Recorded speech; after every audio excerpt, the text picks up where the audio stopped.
육과 말씀 같이 보시겠습니다.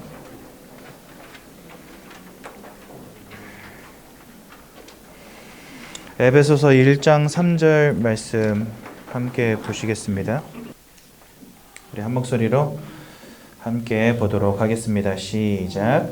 찬송하리로다. 하나님 곧 우리 주 예수 그리스도의 아버지께서 그리스도 안에서 하늘에 속한 모든 신령한 복을 우리에게 주시되. 아멘.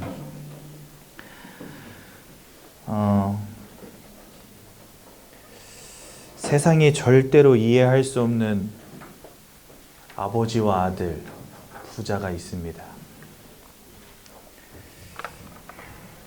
아버지의 이름은 하나님, 아들의 이름은 예수님이십니다. 이 두 분을 왜 세상은 이해할 수 없냐?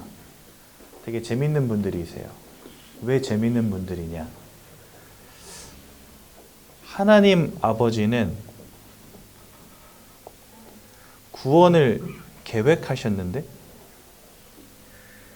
구원을 계획하실 때 하나님 아버지가 마음으로 결정하신 게 하나 있는데, 그게 뭐냐? 자기의 독생자 아들을 우리를 위해서 내어주겠노라고 마음으로 결정을 내려버립니다. 그러니까 저와 여러분들을 구원하시기 위해서 아들을 우리를 위해 이 땅에 보내고 십자가에 내가 죽이겠다라고 마음을 먹으신 분이 하나님이세요. 근데 더 재미있는 것은 이 하나님의 계획을 알고 아들, 예수님은 그 하나님의 계획에 복종하시기로 마음을 먹습니다. 아버지는 아들을 죽이기로 마음을 먹고 아들은 그 아버지의 뜻을 따라 죽기로 복종하기로 마음을 먹은 부자. 그게 하나님과 예수님이시거든요. 창세기 3장에 아담과 하와가 선악과를 따먹는 원죄 사건을 저지르고 죄와 사망의 법에 묶인 채 하나님을 떠나버린 인생이 돼버렸잖아요. 그러자마자 하나님은 창세기 3장 15절에 여자의 후손 예수를 이 땅에 보낼 것을 약속하십니다. 그렇죠? 이것을 예수님이 이 땅에 오시기까지 계속해서 약속으로 주시는데, 그 중에 대표적인 성경이 어디입니까? 이사야서 7장 14절에 보니까 처녀가 잉태하여 아들을 낳을 것이다. 그리고 그 이름을 임마누엘이라 하라 말씀하시죠. 계속해서 예수를 이 땅에 보내실 것을 말씀하십니다. 그런데 여러분들 보십시오. 예수님이 진짜 태어나셔가지고요, 마가복음 3장 13절에서 17절에 보니까 세례 요한 앞에 딱 서십니다. 예수님이 진짜로 처녀의 몸에 잉태돼서 태어나셨어요. 그리고 나서 이제 세례 요한 앞에 딱 서세요. 근데 그때 당시에 세례 요한이 세례로 물로서 많은 사람들에게 세례를 베풀고 있었거든요. 근데 예수님이 세례 요한 앞에 딱 나타나시더니 나에게 세례를 달라 이렇게 말씀을 하시는 거예요. 그러니까 예를 들어서 제가 오늘날 갑자기 우리 집사님 앞에 딱 나타나가지고 집사님 저한테 세례를 주십시오, 이렇게 말한다면 집사님은 뭐라고 하시겠습니까? 목사님, 제가 목사님한테 어떻게 세례를 줍니까? 이러시겠죠. 그렇죠? 근데 세례 요한도 아마 똑같은 입장이었을 거예요. 예수님이 갑자기 자기한테 오더니 세례를 달라는 거예요. 여러분들이 세례 요한이다, 예수님한테 세례 주겠습니까? 근데 예수님이 세례 요한에게 세례를 받으셨어요. 세례를 받으실 때 마가복음 3장 15절에 뭐라 말씀하시냐면 이것이 옳으니라 이렇게 말씀하세요. 이와 같은 행위를 통하여 의를 이루고 이것이 합당하니라 이렇게 말씀하십니다.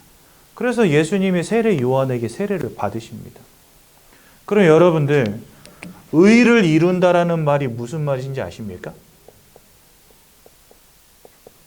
의라고 하는 말은 죄의 반대말입니다. 그럼 의를 이룬다는 말은 쉽게 말하면 여러분들의 죄를 사하는 행위를 말하는 거예요. 그러니까 예수님께서 우리를 위한 의를 이루는 방법으로 본인이 세례를 받으신 거예요.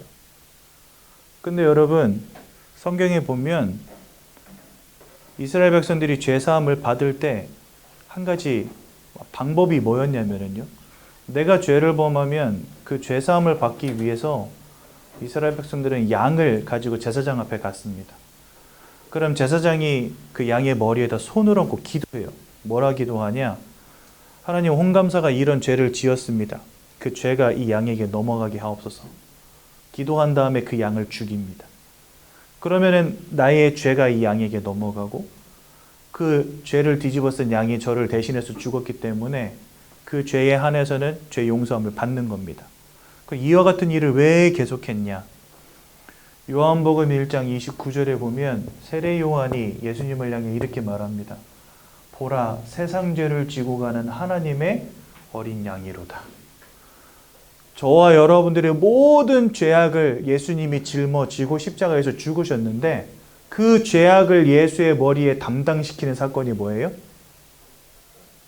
세례 요한이 예수에게 세례를 베푼 거예요. 예수님이 왜 세례 요한에게 세례를 받아야 되냐? 그 시간에 저와 여러분들의 모든 죄악이 예수님께 담당된 겁니다. 근데 여러분, 놀랍게도 이 사건이 벌어지자마자, 그러니까 예수의 몸에 저와 여러분들의 모든 죄악을 짊어지우자마자 17절에 이는 내 사랑하는 아들이요 내 기뻐하는 자라 하늘에서 음성이 있었어요. 여러분, 한마디로 말하면 자기 아들을 누명 씌워가지고 십자가에 달리게 만들 판인데 하나님은 그 사건을 기뻐하셨다는 거예요. 왜 기뻐하셨을까요? 드디어 여러분들과 저를 죄악에서 해방할 첫 발자국을 띈 거거든요. 예수님이 우리 위해서 죽으실 건데 그 예수에게 저와 여러분들의 죄를 담당시킨 사건을 두고 하나님은 내 사랑하는 자요 내 기뻐하는 자라 이렇게 말씀하셨다니까요. 여러분, 세상 말로 골 때리는 부자입니다. 하나님은 아들을 버린 자요, 예수님은 그 하나님의 뜻에 복종한 아들이라니까요. 예수에게 누명을 씌우고 하나님이 기뻐하셨어요. 왜요? 그래야 여러분들과 저를 구할 수 있으니까. 마태복음 26장 39절에 주님이 저 겟세마네 동산에 오르셔가지고 하나님 아버지 앞에 기도합니다. 하나님, 예수님도 사람의 몸으로 입고 이 땅에 오셨기 때문에 배고픔도 느끼시고 졸려도 하시고, 그죠? 고통도 느끼시는 몸인데 십자가에 못 박혀 죽는다, 그 얼마나 큰 고통이겠습니까? 할 수만 있다면 이 잔을 내게서 옮기시옵소서. 하나님 아버지 앞에 기도하시거든요. 하나님이 그 기도 들으셨습니까? 안 들으셨습니까? 안 들으셨어요. 왜요? 주님이 십자가에서 죽지 않으시면 우리를 구원할 방법이 없으니까. 이거는요, 선택이 아닌 거예요. 그거 외에는 길이 없으니까. 결국은요, 마가복음 15장 34절에 보니까 예수님 뭐라 말씀하십니까? 엘리 엘리 라마 사박다니 라고 말씀하십니다. 번역한즉 하나님이 어찌하여 나를 버리셨나이까, 그렇게 말씀하시고 요한복음 19장 30절에 보니까 영혼이 떠나가시니라 이래 되어 있습니다. 끝까지 이 잔을 예수에게서 옮기지 않으신 거예요, 하나님. 결국은 주님이 하나님께 버림을 받은 거죠. 그렇게 하나님은 아들을 이 땅에 보내사 우리를 구원하실 계획을 세우셨는데 주님은 그 하나님의 계획에 동조해서 복종하셨다 이래 되어 있습니다. 빌립보서 2장 8절에 보니까 사람처럼 낮아지시고 죽기까지 복종하셨으니, 여기 보니까 복종이라 되어 있거든요. 죽기까지 복종하셨으니 곧 십자가에 죽으심이라. 그러니까 하나님은 아들을 보내기로 계획하시고 아들은 진짜 사람의 몸을 입고 이 땅에 오셔서 아버지의 뜻을 따라 복종하고 십자가에 죽으셨다는 겁니다. 이사야서 53장 7절에 보니까 이렇게 말씀하십니다. 그가 곤욕을 당하여 괴로울 때도 막 채찍에 맞으시고 창에 찔리시고 손과 발이 십자가에 못 박혔는데도 불구하고 그 입을 열지 않았다. 이렇게 말씀하세요. 또 뭐라 말씀하십니까? 도수장에 끌려가는 양과 같이, 털 깎는 자 앞에서 잠잠한 양과 같이 그 입을 열지 아니하였다. 끝까지 입을 열지 않았던 것입니다.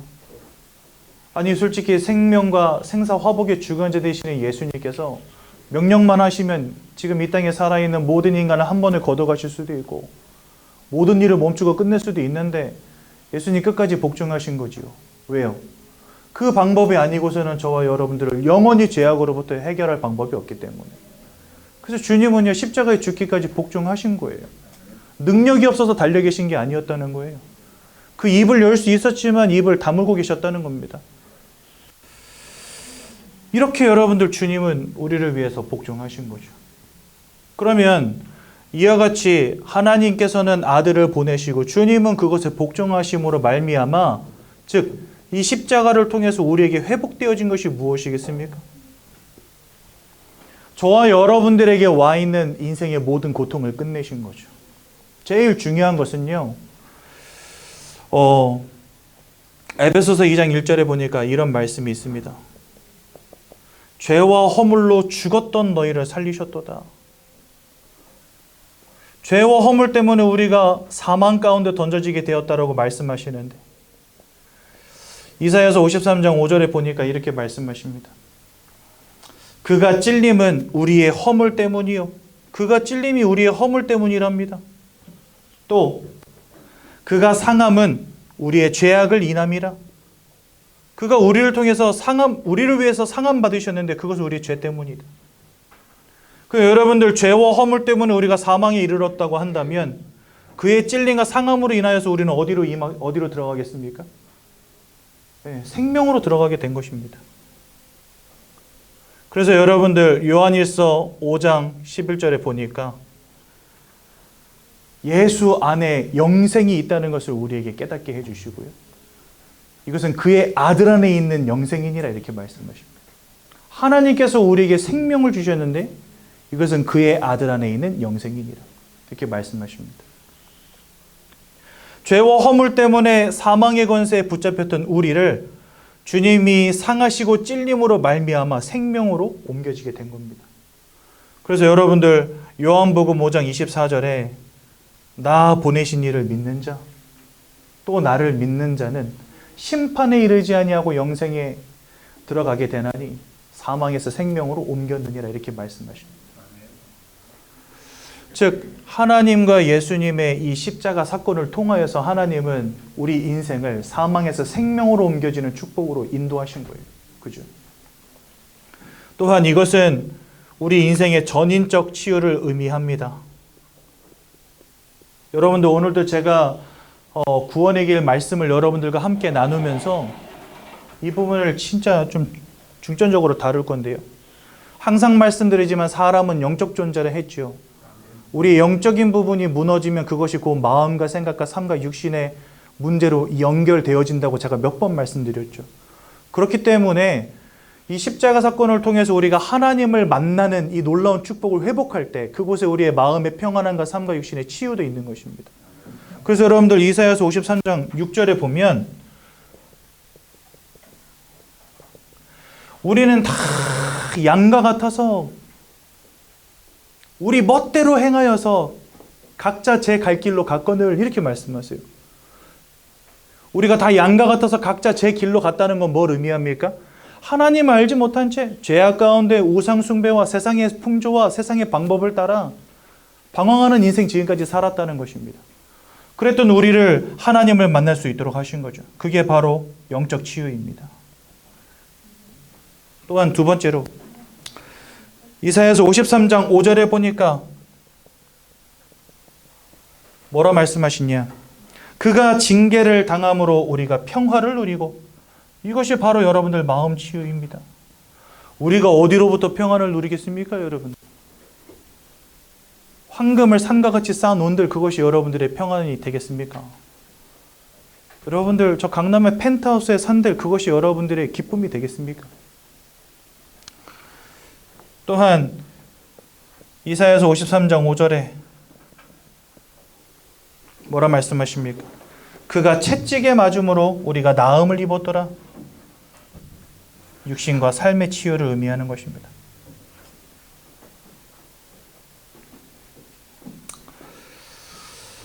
마지막으로 골로새서 1장 13절에 보니까 흑암의 권세에 매여 있던 우리를 그의 사랑하는 아들의 나라로 옮기셨느니라 이렇게 말씀하십니다. 즉 우리가 이제는 미래에 참 소망을 가지고 살아갈 수 있게 된 것입니다. 그러니 여러분 보십시오. 하나님께서 아들을 보내겠다라고 결론 내리지 아니하시고 주님이 그것에 복종하지 않았다면 우리는 결코 누릴 수 없는 이 구원의 참된 축복 가운데로 들어갈 수 없었겠죠. 그래서 여러분들 아버지는 아들을 보내겠다고 작정하시고 아들은 아버지의 뜻에 따라 십자가에 죽겠다고 작정하셨어요. 세상은 이해할 수 없는 부자 이야기. 이 주님의 고난으로 말미암아 여러분들 인생의 영적 마음과 생각과 삶과 육신의 모든 고난이 끝나버린 것입니다. 그러니 예수께서 십자가에서 이 고난을 담당하신 사건은요, 우리에게 있어서 가장 큰 은혜인 것입니다. 여러분들 오늘도 주님의 이 구원으로 인하여 기뻐하시고 감사하시기 바랍니다. 그 속에서 인생의 참 소망을 찾으시고 하나님께서 우리에게 주신 구원과 저 천국을 인하여 날마다 행복한 우리 귀한 성도님들 되시면 참 좋겠습니다. 사실은 이것이 우리 기독교에서 말하는 가장 중요한 핵심적인 신앙의 중심적인 내용이죠. 근데 이것을 우리가 좀 더 정확히 이해하기 위해서 여러분들은 저와 함께 오늘도 구원의 길 메시지를 함께 나눠야 됩니다.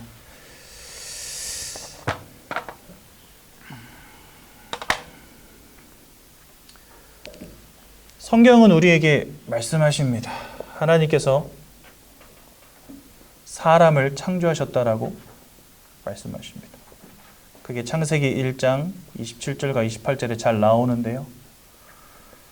창세기 1장 27절에 보니까 하나님이 하나님의 형상을 따라 사람을 창조하셨다 이렇게 되어 있는데, 그래서 우리는 영적 존재인 것입니다. 여러분들 한 번이라도 여러분들이 영적 존재다라는 것을 생각해 보시는 적이 있으십니까? 아마 한 번도 없었을 겁니다. 돈 잘 벌고 성공해서 잘 먹고 잘 살면 장땡이지 이렇게 생각은 하셨어도 내가 영적 존재라는 생각은 한 번도 해보신 적 없을 겁니다. 사람이 영적 존재라는 증거가 무엇입니까? 여러분들은 영적 행위라는 걸 한다는 것입니다. 이 땅에 그 어떤 피조물도 어떤 동물도 영적 행위라는 거 하지 않습니다. 예배 드리는 강아지 없습니다. 불공 드리는 고양이 없습니다. 기도하는 새 보신 적 있습니까? 없습니다. 찬양하는 돌고래 보신 적 있습니까? 초음파 쏘는 돌고래는 있어도 찬양하는 돌고래는 없어요. 그렇지 않습니까, 여러분들? 왜요? 걔네들은 영적 존재가 아니기 때문에. 근데 하나님이 여러분들만 좀 특별하게 영적 존재를 지으셨어요. 땅의 흙으로 모양을 빚으시고 그 코에 생기를 불어넣으니 생명이 되었다 이렇게 말씀하시거든요. 근데 여러분 창세기 2장 9절에 보면은 동물들도 하나님이 땅의 흙으로 지으셨다 이래 되어 있어요. 아담들 앞으로 땅의 흙으로 지은 모든 동물들을 끌어오시니 아담이 그들의 이름을 다 지었다 이래 되어 있거든요. 그러니까 여러분들이나 저나 동물들이나 죽으면 다 땅으로 돌아가지 않습니까? 왜냐하면 땅으로부터 왔기 때문에 흙으로 돌아갈 것이다 주님 이렇게 하나님 말씀하셨거든요. 그러니까 주 재료가 흙이라는 거예요. 근데 희한하죠? 동물들을 지으실 때와 사람을 지으실 때 하나 차이가 있습니다. 그 코에다가 생기를 불어넣었고 하나님의 형상을 따라 지었다는 거. 이게 달라요. 그러니까 여러분들과 저는 동물과 재료는 같을지언정 하나님이 만드실 때부터 이미 다른 존재로 만드셨다는 거예요. 그래서 동물들은요 절대로 영적 행위라는 것 자체를 하지 않습니다. 하지만 사람은 참 특이하죠. 영적 행위를 합니다. 여러분들 지금 이 시간에 여기 왜 나와 계십니까? 궁금하니까. 구원이 뭔지 궁금하고 예수가 누군지 궁금하고 천국이 뭔지 궁금하니까 여기 나와 계신 거 아니에요. 이 자리에 여러분들 동물이 온다는 건 말이 안 되죠. 주인 따라 올 수는 있지만 자의로 오지는 못할 겁니다. 예배드리러 오는 동물은 없으니까. 하지만 여러분들은 교회도 가고 절도 가고 천주교도 가고 합니다. 왜요? 영적인 것에 관심이 있기 때문에. 여러분들 인생 살아가다가 뭔가 문제 퍽 터지면 무슨 생각부터 듭니까? 아, 내가 고사를 안 지내서 그러나? 굿이라도 한번 해야 되나? 염이라도 한번 해야 되나 막 이런 생각 하시잖아요, 여러분들. 그죠? 왜 그렇습니까? 사람은 영적 존재이기 때문에 그렇습니다. 뭔가 일 퍽 터지면 제사를 안 지내서 그러나 이런 생각부터 바로 확 들어오거든요. 사건이 뻥 났다 그러면 여러분 어떻게 됩니까? 하나님, 부처님, 막 성모 마리아 한 번에 다쳤습니다. 사람이 급하면은요 어딘가를 향해서 기도도 합니다. 왜 그런지 아십니까? 영적 존재니까. 그러면 하나님은 왜 이렇게 영적 행위를 하는 영적 존재로 여러분들을 지으셨을까요? 근데 왜 여러분들은 지금까지 나는 영적 존재임에도 불구하고 영적 존재라는 사실조차 알지 못하고 살았을까요? 우리는 오늘 그 이유를 좀 발견해야 된다는 거죠. 그것은 하나님께서 우리를 한 가지 원리를 통해서 지으셨기 때문에 그렇습니다. 그게 뭐냐? 하나님이 이 땅에 피조물들을 지으실 때 물고기는 처음부터 물속에 살아가도록, 나무는 처음부터 땅속에 뿌리 내리고 살아가도록, 저 새들은 공중을 날아다니며 살아가도록 처음부터 지으셨습니다.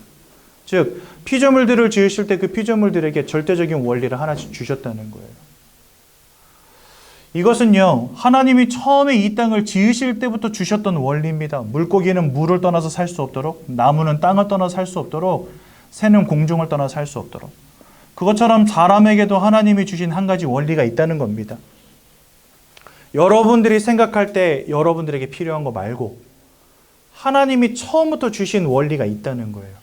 근데 우리가 지금까지 그 원리를 까마득하게 잊고 산 거죠. 여러분들이 생각할 때 여러분들 인생에 진짜 중요한 게 뭡니까? 뭐 몇 가지로 압축할 수 있죠. 첫 번째는 돈, 성공. 얼마나 중요합니까? 그렇죠? 이 세상에 돈 싫어하는 사람은 거의 찾기 쉽지 않을 겁니다. 돈이 없으면 살아가기 힘들고 돈 때문에 때로는요 형제를 죽이기도 하고 부모를 죽이기도 하고. 왜 그렇습니까? 돈이 그만큼 가치 있다고 여기니까. 하지만 여러분들 부자만 사는 거 아니잖아요. 가난한 자들도 살아갑니다. 돈이 절대적인 기준인 것 같이 보이지만 절대적이지 않다는 거예요. 여러분 어떻게 생각하면 되냐? 물고기는 물을 떠나서 살 수 없잖아요. 그죠? 하지만 사람은 돈이 없어도 삽니다. 가끔 뭐 이렇게 자연인 이런 데 보면은 산속에 들어가서 수입 한 푼 없어도 땅 일구고 채소 뜯어먹고 산 열매 따먹고 이러고 살잖아요. 그죠? 사람은 무조건 돈이 있어야 사는 존재는 아니라는 거예요. 근데 물고기는 물을 떠나서는 살 수 없지요. 이게 조건은 될 수 있지만 절대적인 조건은 될 수 없다는 사실. 돈이라고 하는 것이. 어떤 사람은 건강, 어떤 사람은 사랑 이런 거 말합니다. 하지만 그것 또한 절대적이진 않지요. 그렇다면 내가 생각할 때 우리에게 중요한 거 말고 하나님이 처음부터 주신 게 뭐겠느냐 하는 거죠. 하나님은 처음부터 사람은 하나님을 알고 하나님과 함께 하도록 창조하신 것입니다. 그런데 하나님은 영이시기 때문에 우리가 영적 행위를 할 수 있는 영적 존재가 아니고서는 하나님 알 수가 없죠. 하나님과 함께하는 인생의 축복을 누리는 존재로 우리를 처음부터 영적 존재로 지으신 겁니다. 그래서 하나님 안에서 생육하고 번성하고 땅에 충만하여져서 모든 것을 정복하고 다스리는 존재로 28절에 하나님 지으신 거죠. 그래서 원래 인간은 하나님과 함께하는 존재였습니다. 하지만 이 모든 축복을 잃어버리는 근본적 문제가 벌어집니다. 그게 바로 창세기 3장 1절에서 6절에 보니까 사단이라고 하는 존재가 아담과 하와를 속여서 하나님이 따먹지 말란 선악과를 따먹는 원죄를 짓게 만들고 결과적으로는 하나님을 떠나는 문제 가운데 빠지게 만들어 버립니다. 쉽게 말하자면 하나님과 함께하는 축복을 누릴 영적 존재로 지음 받았는데 이 사단에게 속아서 죄를 지음으로 말미암아 하나님을 떠나는 문제 가운데 빠지게 된 겁니다. 그래서 여러분들은 영적 존재임에도 불구하고 내가 영적 존재라는 사실도 알지 못하고 내가 영적인 축복을 누려야 되는 이유도 알지 못한 채 지금까지 살아오신 거예요. 여러분도 하루 세끼 밥 꼬박꼬박 드시지요. 열심히 직장 가서 일하시죠. 왜 그러고 삽니까? 밥을 먹지 않으면 살 수 없는 존재니까 그렇잖아요. 육신을 가졌기 때문에 여러분들 먹어야 됩니다. 물도 마셔야 됩니다. 잠도 자야 됩니다. 이 세 가지는 여러분들 쉬지 않고 해오시잖아요. 왜요? 몸을 가졌으니까. 또 우리가 밥도 먹고 좋은 집에서 잠도 자고 옷도 입으려면 여러분 돈이 필요하잖아요. 그러니까 여러분들 맨날 열심히 나가서 일하는 거 아닙니까? 여러분들 육신을 가졌기 때문에. 왜 사랑도 하고 가정도 꾸리고 자녀도 낳습니까, 여러분들? 사랑하니까. 그렇죠? 여러분들 마음을 가진 존재이기 때문에 사랑하고 싶고 사랑을 나누고 싶고 함께하고 싶고 당연한 거 아닙니까? 여러분들 때로는 스트레스도 풀려고 여행도 가고 영화도 보고 음악도 듣고 하지 않으십니까? 왜요? 여러분들 마음을 가진 존재니까. 그러니까 여러분들은 지금까지 육신을 가진 존재이기 때문에 먹고 마시고 자고 해왔어요. 마음을 가진 존재이기 때문에 서로 사랑도 하고 해왔습니다. 근데 여러분들은 영혼을 가진 영적 존재인데 여러분들의 영적인 부분을 위해서 무엇을 하셨습니까? 내가 영적 존재라는 것도 모르고 이 영적인 축복이 얼마나 중요한지도 몰라요. 그냥 밥 먹고 살면 되는 줄 알았던 거죠. 지금까지요. 왜 그랬습니까? 사단에게 속아서 죄악 가운데 빠지고 하나님을 떠나버려가지고 하나님과 함께 해야 되는 이 영적인 원리 자체를 잃어버린 거죠. 내가 영적 존재라는 사실도 잊고 살게 된 거죠. 결국은요, 내가 영적 존재라는 것도 모르고 결국은 육신에 붙잡힌 인생. 돈 많이 벌고 성공하면 그것이 행복인 줄로 여기는 인생 돼버린 겁니다. 그래서 여러분들 에베소서 2장 1절에 아까 말씀드렸듯이 우리의 죄와 허물로 인하여 죽었던 너희를, 즉 우리가 사망 가운데 던져졌다 이렇게 말씀하세요. 물고기가 물을 잃어버리신 것이 사망이고 나무가 땅에서 뿌리 뽑힌 것이 사망이고 새가 공중을 잃어버린 것이 사망이라면 사람이 하나님을 잃어버린 것이 곧 사망이라는 것입니다. 그렇죠? 그렇다면 여러분, 성경이 말씀하시는 이 사망은 무엇일까요? 첫 번째, 영적 사망입니다. 우리는 원래 하나님과 함께하도록 창조되었는데 안타깝게도 하나님을 잃어버린 그 순간부터 우리의 영적인 배경 속에 마귀와 사단이 자리 잡게 되었다라고 말씀하십니다. 요한복음 8장 44절에 보니까 너희는 너희 아비 마귀에게서 났으니 여러분들의 영적인 배경이 하나님이 아닌 사단으로 바뀌어져 버린 것입니다. 요한일서 3장 8절에 보니까 죄를 짓는 자마다 마귀에게 속하였나니 마귀에게 속한 자가 되었다고 성경 말씀하십니다. 이것은 뭘 의미하냐? 우리가 원치 않지만 운명과 사주팔자에 사로잡힌 인생이 되었다는 것을 의미합니다. 여러분들의 인생에 원치 않는 불행, 여러분들의 인생에 원치 않는 실패, 여러분들 인생에 원치 않는 고통, 원치 않는 근심거리, 이런 것들이 임할 수밖에 없는 인생으로 전락해버린 거예요. 언제부터요? 하나님을 잃어버린 순간부터. 여러분, 물고기가 물 밖으로 내던져졌다고 생각해 보십시오. 어떻게 되겠습니까? 펄떡펄떡 뛰지요. 어떻게든 살아보겠다고. 하지만 결국은 말라 죽는 것입니다. 여러분, 나무가 뿌리가 뽑혔다. 어떻게 되겠습니까? 뿌리 뽑힌 그 직후에는요, 그 푸르름을 잃지 않습니다. 하지만 시간이 흐르면 흐를수록 말라 죽는 것입니다. 인생이 그렇게 흘러가는 거예요. 뭔가 될 듯 하면서 안 돼. 뭔가 만져질 것 같은데 안 돼요. 뭔가 쌓아 올린 것 같은데 무너지는 거예요. 될 것처럼 보이지만 안 되어지는 문제, 해결 불가능한 인생의 문제가 막 자꾸 따라와요. 하나님이 함께 하시는 영적인 참된 축복 잃어버린 채 무너지는 인생으로 전락해버리고 만 것입니다. 왜요? 여러분들의 인생 가운데 이 사단 마귀가 자리 잡았거든요. 요한복음 8장 44절에 사단 마귀를 두고 거짓말장이라고 말씀하시고 살인자라고 말씀하십니다. 요한복음 10장 10절은 그를 두고 도적이라고 표현해 놓으셨는데요. 모든 것을 빼앗는 존재, 모든 것을 죽이려는 존재, 모든 것을 멸망시키려는 존재라고 분명히 말씀하십니다. 이러한 영적인 존재가 여러분들의 영적인 배경 속에 지금 자리 잡고 있는 겁니다. 여러분들의 인생에 불행을 가져다 주는 자가 있다는 겁니다. 운명과 사주팔자로 사로잡고 여러분들의 마음과 생각과 삶과 육신을 무너뜨리는 존재가 있다는 겁니다. 그런데 우리 지금까지 그거 모른 채 산 거죠. 계시록 12장 9절에는 천하를 꿰는 자라고 되어 있습니다. 고린도서 11장 14절에는 광명의 천사와 같이 가장하는 자다 이렇게 되어 있습니다. 네. 한마디로 이 녀석은 속이는 자, 가장하는 자, 이간질시키는 자, 살인하는 자, 빼앗는 자, 멸망시키려는 자, 죽이려는 자, 이러한 영적인 존재가 지금 여러분들의 영적 배경 속에 있다니까요. 어떻게 되겠습니까? 이것을 두고 우리는 사망이라고 하는 겁니다. 그래서 이것을 우리는 영적 사망이라고 해요. 이 영적 사망 때문에 여러분들에게 무엇이 시작되었냐? 마음과 생각이 무너지는 문제가 오게 된 겁니다. 여러분, 사람은 영혼을 가진 존재입니다. 마음을 가진 존재입니다. 육신을 가진 존재입니다. 사람이 육신에 큰 병이 왔다. 어떻게 되겠습니까? 마음이 무너져요. 사람이 마음이 심각하게 무너졌다. 그것 때문에 질병이 오기도 합니다. 사람은요, 마음과 육신이 굉장히 긴밀하게 연결된 존재입니다. 아니, 유기적으로 혼합된 존재입니다. 여러분들 마음 어디 있습니까? 마음 어디 있어요? 여러분 마음 어디 있습니까? 어떤 사람은 여기에 마음이 있대요. 그렇죠? 그래서 여러분들 마음이 영어로 heart잖아요. heart. 근데 그 heart가 또한 심장하고 똑같잖아요. 그러니까 심장을 가르치며 마음이 여기 있대요. 근데 뇌과학자는 마음이 어디 있대요? 여기 있대요. 그 여러분 마음은 brain입니까?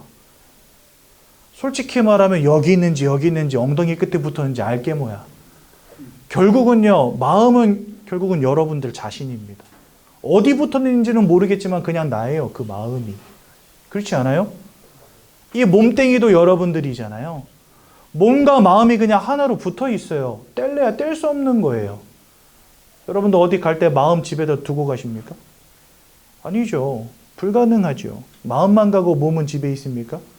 아니죠. 마음과 몸은 항상 같이 움직이는 거죠. 그렇죠? 여러분들 생각해 보세요. 마음과 몸은 그렇게 하나 되어 있는 존재가 바로 사람입니다. 순망치한이라는 말 아시죠? 입술이 없으면요, 이가 시린 겁니다. 마음이 무너지면 육신이 무너지는 존재가 사람이에요. 육신이 병들면 마음도 무너지는 존재가 사람입니다. 그렇다면 여러분, 사람이 영혼을 가진 존재라고 한다면, 이렇게 마음과 육신이 서로에게 지대한 영향력을 끼친다면, 여러분들이 혹시라도 영혼을 가진 영적 존재가 맞다면, 이 영혼에 어떤 배경을 갖고 있느냐가 여러분들 마음과 여러분들의 육신에도 지대한 영향을 끼칠 수 있다는 거예요. 그죠? 그래서 사람이 영적 존재라는 것을 이해하는 게 중요한 겁니다. 근데 이거 모른 채 살아가요. 그냥 돈 벌면 되는 줄로 여긴다니까요. 아니요. 여러분들 영적 배경 속에서 여러분들 인생을 사로잡은 존재가 있는데, 여러분들의 마음으로부터 평안함을 빼앗아가고 여러분들의 인생에 이 멸망과 죽음과 근심거리들을 가져다 주는 영적 존재가 있는데 우리 그거 모른 채 산다니까요. 그래서 여러분들 이러한 영적 배경이 여러분들의 마음에 자꾸만 우울증을 가져다 주고 조울증을 가져다 주고 때로는요 악몽과 환청과 환상에 시달리게 만들고요. 심각한 사람들은요 과대망상과 같은 문제, 정신분열증, 공황장애와 같은 문제들, 이런 문제들로 사람들이 무너지기 시작하는 겁니다. 이거는 절대로 이 사람들의 잘못이 아니에요. 그 사람들의 마음과 생각을 무너뜨리는 영적 존재가 있다니까요. 저 같은 경우는요, 여러분들, 고등학교 때까지는 지역구 인문계 고등학교 잘 다녔어요. 성적도 그리 나쁘진 않았어요. 준수했어요. 저희 어머님의 말씀을 빌리자면 어디 가서 남들 앞에서 부끄러운 아들은 아니었다, 이렇게 말씀하실 정도. 저희 고등학교가 저 안성에 있는 안법고등학교거든요. 1년에 스카이 한 50명 정도 가는 고등학교입니다. 오후 6시부터 자정 12시까지 공부시키는 그런 학교예요. 그래가지고 저는 이제 거기에서 우등반 출신이었거든요. 3학년 때. 나름 공부도 열심히 하고 중앙대학교 들어갔었습니다. 근데 제가 중앙대학교에서 퇴학을 당했어요. 왜 퇴학을 당했냐? 대학 들어가자마자 게임에 중독돼가지고요. 10년 동안 아무 짓도 못하고 살았어요. 여러분들은 지금 대학에서 퇴학당한 남자를 보고 계십니다. 대학에서 퇴학당기고 쉽지 않은 일이거든요. 제가 보니까 대학에서 퇴학당했다는 사람은 제 인생에 저를 빼고 한 번도 만나본 적이 없어요, 제가. 유일무이한 남자를 지금 여러분 보고 계신 거예요, 지금. 대학에서 한숨이 나오시는데, 한숨 안 쉬셔도 됩니다. 제 인생인데 한숨은 제가 쉬어야지. 그래가지고 전 대학에서 퇴학당한 남자거든요. 그런데 뭔 얘기하다 여기까지 왔지? 이 게임 중독이라는 것이 제 인생에 한번 딱 스며들기 시작하는데 거기 완전 사로잡혀 버리더라고요. 제 마음과 생각이 사로잡히니까 아무것도 할 수 없는 상태가 되더라고요. 그 참 희한하죠? 어느 날 갑자기 여러분들과 마음 생각이 그렇게 무너집니다. 뭔가에 사로잡혀 버립니다. 그것이 어떤 사람에게는요, 정신분열의 문제, 어떤 사람은 우울의 문제, 저같이 중독의 문제. 어느 날 사람들이 마음과 생각이 그렇게 무너지고 사로잡히는 거예요. 원치 않는 불행의 문제가 막 찾아오는 거예요. 제 잘못이 아니거든요. 그냥 그렇게 되어지더라고요. 왜요? 여러분들의 인생의 영적인 배경 속에서 여러분들의 인생을 도적질해가는 영적 존재가 있다라고 성경은 말씀하신다는 겁니다. 그런데 우리는 영적 존재기에 그 영적 존재에게 영향받을 수 있다는 겁니다. 근데 이것을 까먹고 사는 거죠. 너무나 많은 사람들이 이와 같은 영적 문제에 시달립니다. 약을 먹지 않으면 잠을 자지 못하고, 약을 먹지 않으면 막 조현병 이런 거 시달리시는 분들 있잖아요. 감당이 안 되는 거예요. 분노를 조절하지 못하고. 이렇게 마음과 생각이 무너지는 고통을 당하는 겁니다. 너무나 많은 사람들이. 그러니 그 삶이 어떻게 되어 있습니까, 여러분들? 그 육신이 무너질 수밖에 없겠죠. 행복을 잃어버린 인생. 원치 않는 실패와 사건과 사고가 끊이지 않는 인생. 내 인생은 왜 이렇게 안 되지? 나는 왜 이렇게 불행하지? 나는 왜 이렇게 안 되는 일 투성이지? 나는 최선을 다했는데, 열심을 다했는데, 지금까지 최선을 다해서 열심히 산 죄밖에 없는데 왜 내 인생은 이렇게 안 되지? 싶은 인생을 자꾸 반복하게 되는 거죠. 왜요? 이 영적인 배경 속에서 여러분들의 인생을 무너뜨리는 존재가 있다는 사실도 모르니까.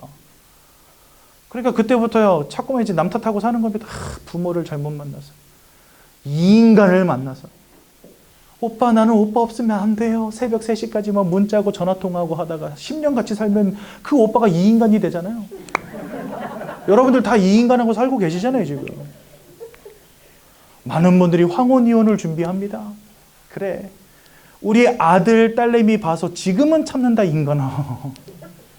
아들, 딸들 다 시집간 다음에 보자, 인간아. 이러면서, 그죠? 너 죽고 나 살자, 이러면서. 왜 그렇게 됐습니까, 도대체?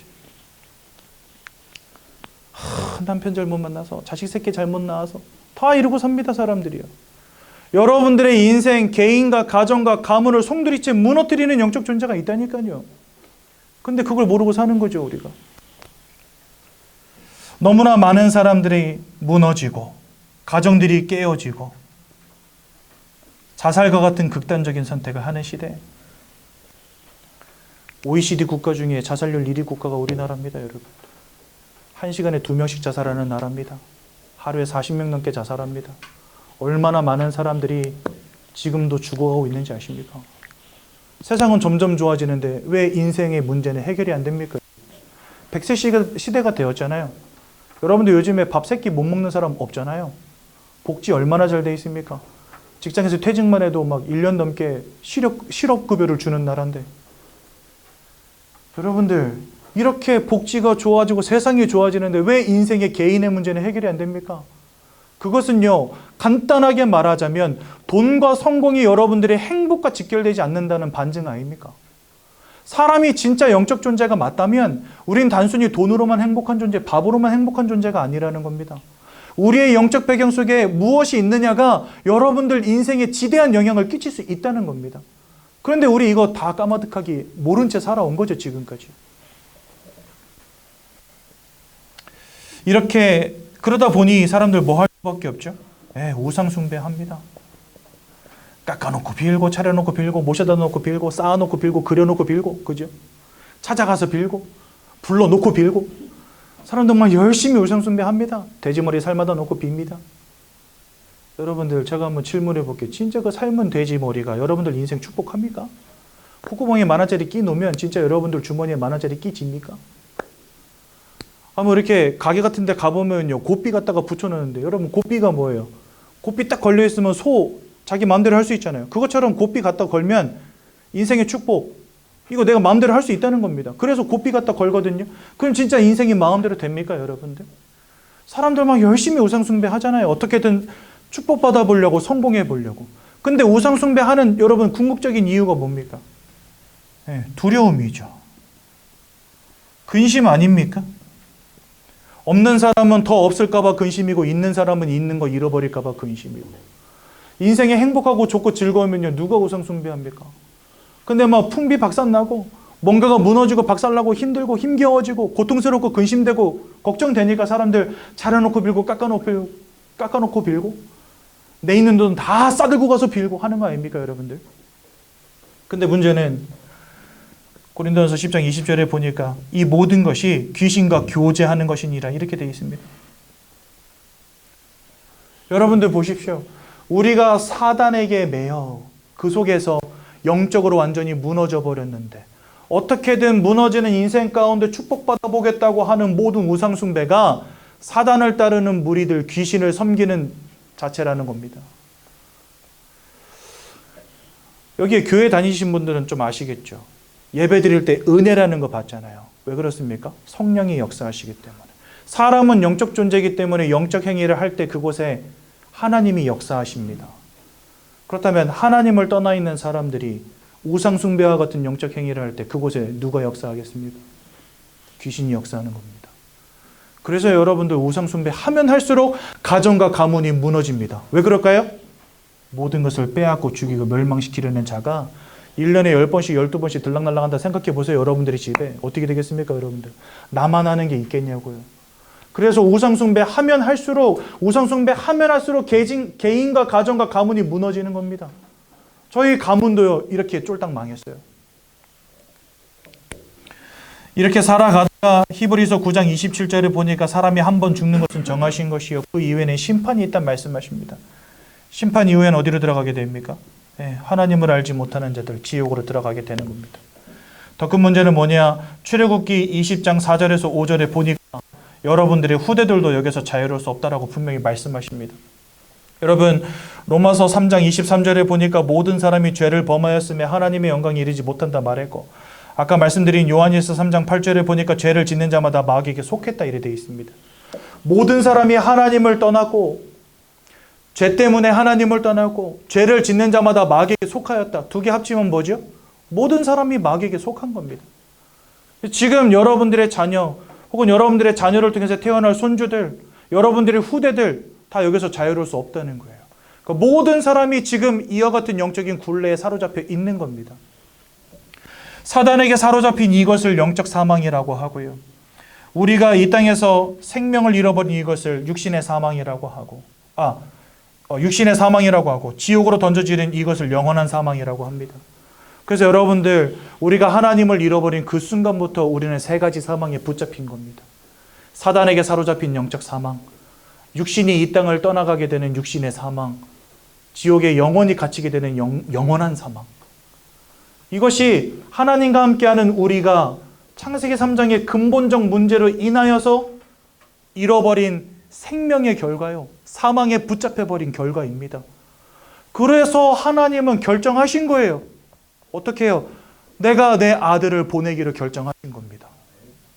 왜요? 이건 내가 돈 많이 번다고 해결되는 문제가 아니고 성공한다고 해결되는 문제가 아니고 착하게 산다고 해결되는 문제가 아니거든요.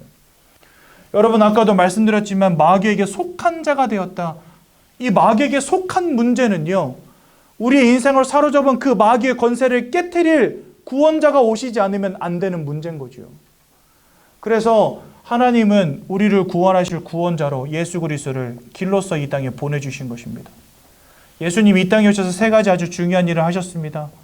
요한일서 3장 8절에 보니까 죄를 짓는 자마다 마귀에게 속하였다 말씀하시는데 아들이 나타나신 것은 이 마귀가 하는 모든 일을 멸하기 위함이니라. 여러분들의 인생을 운명과 사주팔자로 사로잡아서 마음과 생각과 삶과 육신이 무너지고 병들게 만들었던 이 영적인 존재, 그 사단의 권세를 깨뜨리기 위하여 이 땅에 오신 이가 바로 예수다 말씀하시는 거예요. 그래서 예수님은 사단의 권세를 꺾으신 참 왕이 되십니다. 로마서 8장 1절에서 2절에 보니까 예수 안에 있는 자는 결코 정죄함이 없나니 사단에게 속아서 선악과를 따먹었던 이 원죄, 우리로 하여금 죄와 사망의 법에 빠지게 만들었던 저 원죄의 문제를 주님이 해결하시기 위해서 이 땅에 오신 거예요. 그래서 예수 안에 있는 생명의 성령의 법이 죄와 사망의 법에서 너희를 해방하였느니라 말씀하시는 것입니다. 그래서 예수님은 우리의 죄악의 문제를 끝내신 참 제사장이 되시고요. 요한복음 14장 6절에 보니까 내가 곧 길이요 진리요 생명이니 나로 말미암지 않고는 아버지께로 올 자가 없느니라. 다 하나님을 떠나서 방황하는 인생 되었는데 그런 우리를 하나님 만나게 하시려고 예수님이 직접 참 선지자로서 길로서 이 땅에 오신 것입니다. 이 주님이 2000년 전에 사람의 몸으로 이 땅에 오셔서 고난당하시고 고통당하시고 십자가에 못 박히시고 모든 보혈을 흘려주시고 우리를 위해서 생명을 내어주시고 돌아가신 지 3일 만에 부활하심으로 우리를 위한 구원을 완성하신 것입니다. 그 예수님을 우리는 누구라고 부릅니까? 네, 바로 그리스도라고 부르는 것입니다, 여러분들. 이 그리스도는 기름 부음 받은 자라는 뜻을 갖고 있어요.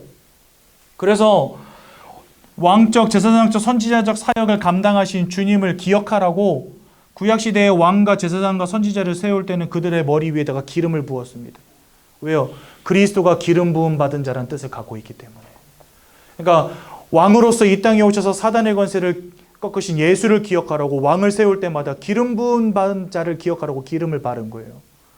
제사장으로서 이 땅에 오셔서 우리의 죄악의 문제를 끝내신 예수를 기억하라고 제사장을 세울 때마다 그 머리에다 기름을 바른 거예요. 하나님을 떠나 방황하는 우리에게 하나님 만나는 길로서 오실 예수를 기억하라고 하나님의 말씀을 선포하는 선지자들을 세울 때마다 머리에다 기름을 바른 겁니다. 그래서 예수 그리스도를 기억하라는 거죠. 이 예수 그리스도를 믿고 마음에 영접하는 자들마다 하나님의 자녀가 되는 권세를 주신다라고 분명히 약속하셨습니다.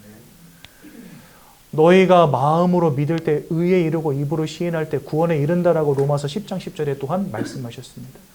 그래서 여러분들, 우리가 이와 같은 인생의 근본적인 문제, 이와 같은 인생의 영적인 문제, 마음과 생각, 삶과 육신의 문제로부터 해방되어지는 유일한 방법은 우리를 구원하신 예수 그리스도를 우리 마음속에 영접하는 것입니다.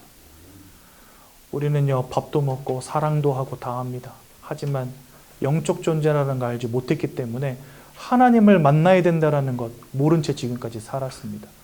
그것이 여러분들의 인생 가운데 실패와 문제와 근심과 걱정거리들이 계속해서 임했던 이유라는 사실을 꼭 기억하십시오. 그렇다면 우리는요, 근본으로 돌아가야 됩니다. 물 밖에 나온 물고기는 물속에다 집어넣어 주는 게 당연한 것입니다. 뿌리 뽑힌 나무를 땅속에 묻어주는 것은 당연한 것입니다. 하나님을 떠난 인생에 하나님을 만나는 것은 선택이 아닙니다, 여러분. 내가 진짜 영적 존재가 맞고 하나님이 나와 함께하는 것이 물고기가 물속에 사는 것처럼 자연스러운 것이라고 한다면 하나님 만나는 거 당연한 거 아닙니까? 오늘 주님이 여러분들의 문을 똑똑똑 두드리십니다. 빌립보서 3장 20절에 보니까 그가 문 밖에 서서 두드리노니 누구든지 내 음성 듣고 문을 열면 내가 들어가 그와 함께 거하고 그와 함께 먹으리라 이렇게 말씀하십니다. 오늘 주님이 여러분들의 마음을 두들기십니다. 여러분들 마음을 활짝 여시고 오늘 예수를 그리스도로 믿으시고 마음에 영접하시기 바랍니다. 저와 함께 예수님을 마음속에 영접하는 시간을 함께 갖겠습니다. 15페이지에 보시면 영접 기도문이 잘 나와 있거든요. 우리 시간 다 같이 예수님을 마음속에 영접합시다. 제가 먼저 기도할 건데요. 저의 기도를 따라서 여러분들 함께 기도하시면 되겠습니다. 사랑의 하나님, 이제 나는 죄인인 것을 깨닫고 회개합니다. 지금까지 하나님을 떠나 사단의 지배 아래 묶여 종노릇하며 살았습니다. 그러나 예수님이 저를 위하여 십자가에서 죽으시고 3일 만에 부활하신 그리스도이심을 믿습니다. 예수 그리스도께서 하나님을 만나는 유일한 길이 되시며 사탄의 권세를 꺾으시고 모든 죄와 저주와 재앙에서 나를 해방하신 그리스도 되심을 믿습니다. 지금 이 순간 내 마음의 문을 열고 예수님을 나의 구주로, 나의 주인으로 내 마음에 영접합니다. 나를 구원해 주심을 감사드립니다. 앞으로 하나님의 말씀과 뜻대로 살겠습니다. 지금부터 일평생을 세밀히 인도해 주옵소서. 예수 그리스도 이름으로 기도합니다. 아멘. 우리 육가에 있는 내용 잠깐만 보겠습니다. 그렇다면 이제 여러분들은 예수를 마음속에 영접하여 하나님의 자녀가 되셨는데요. 그런 여러분들에게 하나님이 주시는 하늘에 속한 신령한 복은 무엇이겠습니까? 오늘 에베소서 1장 3절은 하늘에 속한 신령한 복을 우리에게 주셨다 이렇게 말씀하시는데 그 하늘에 속한 신령한 복이 무엇이겠습니까? 첫 번째는 성령의 내주입니다. 고린도전서 3장 16절에 보니까 너희가 하나님의 성전인 것과 하나님의 성령이 너희 안에 거하시는 것을 알지 못하느냐 되묻습니다. 우리는 처음부터 하나님과 함께하도록 창조되었는데 그 축복을 잃어버렸죠. 예수를 그리스도로 믿고 마음이 영접함으로 우리에게 주어진 첫 번째 축복은 다시금 하나님과 함께할 수 있게 된 것입니다. 그것을 두고 임마누엘이라 합니다. 즉 이것은 원래 주신 축복인 것이죠. 또한 두 번째로 성령께서는 우리를 인도하십니다. 요한복음 14장 26절에서 27절에 보니까 보혜사 성령님께서 우리를 가르치시고 생각나게 하시고 평안함을 주신다라고 약속하셨습니다. 여러분들 안에 함께 하시고 여러분들의 인생을 인도해 가시는 것입니다. 누가요? 하나님이요. 또한 세 번째로 성령의 역사와 기도의 응답입니다. 요한복음 14장 13절에서 14절에 보면 또 요한복음 16장 24절에 보면 너희가 지금까지 내 이름으로 구하지 아니하였으나 구하라 그러면 내 마음의 기쁨이 충만하리라. 또한 요한복음 14장에는 내 이름으로 구하는 것마다 내가 행하리라 말씀하십니다. 즉 예수의 이름으로 기도하면 하나님이 응답 주시는 특권을 여러분들에게 주셨다는 겁니다. 네 번째로 성도의 권세입니다. 마가복음 3장 13절에서 15절에 보니까 우리와 함께 하시려고 원하시는 자들을 나오게 하셨고 나아가 전도도 하며 귀신을 내쫓는 권세도 주기 위하여 부르셨다 이렇게 되어 있습니다. 여러분들과 함께 하시고 여러분들을 통해서 전도도 행하시고 여러분들에게 귀신을 내어쫓는 권세도 주셨다는 거예요. 즉 흑암의 권세는 더 이상 여러분들을 어찌할 수 없는 축복이 여러분들에게 임하게 된 것입니다. 히브리서 1장 14절에는 천군 천사는 하나님이 부리시는 영으로 구원 얻을 후사들을 위해서 하나님이 부리시는 영이다 이래 되어 있습니다. 즉 여러분들이 가는 곳마다 하나님이 천군 천사를 보내서 여러분들을 지키시는 것입니다. 또한 우리에게 하늘나라 시민권과 하늘나라 배경을 허락하십니다. 여러분들 우리는 대한민국 국민이죠. 저 미국에서 사고당했다. 그럼 대사관에서 직원이 나옵니다. 왜? 여러분들은 대한민국 주권자이기 때문에. 여러분들은 대한민국 법으로서 대한민국의 힘으로서 보호받는 사람들이거든요. 그것처럼 저 하늘 보좌의 축복이 여러분들의 인생 가운데 함께 하는 겁니다. 하나님이 여러분들을 불꽃 같은 눈동자로 보시고 우리의 머리털까지 세신받으신 하나님이 여러분들의 일거수일투족을 확인하시고 지키시고 인도하시고 보호하십니다. 그게 바로 하늘 보좌의 축복인 거예요. 또한 우리에게 세계복음화의 사명을 주십니다. 여러분 전도와 선교가 왜 우리에게 축복입니까? 이것은 사명이고 헌신이고 힘든 거라고 생각하거든요. 아니요. 하나님의 최고 관심이 영혼 구원이요 전도와 선교이기 때문에 그것에 관심 갖고 인도받는 사람들은 그 개인과 가정과 가문을 하나님이 축복하십니다. 그러므로 세계복음화는 우리에게 축복인 것입니다. 이와 같은 하늘에 속한 신령한 복을 여러분들에게 허락하셨습니다. 언제요? 예수님을 마음속에 영접할 때. 오늘 예수님을 마음에 영접하여 하나님의 자녀가 되신 여러분들 주의 이름으로 진심으로 축복하며 축하드립니다. 제가 한번 기도하고 오늘 말씀 마치도록 하겠습니다. 하나님 은혜 너무나 감사를 드립니다. 예수 그리스도를 마음에 영접하여 하나님의 자녀 되게 하시고 하늘에 속한 신령한 복을 누리는 인생으로 우리를 인도하신 것 감사드립니다. 일평생 예배와 말씀의 은혜 가운데 하나님 바라보는 인생 되도록 인도하여 주옵소서. 예수님의 이름으로 기도드렸습니다. 아멘.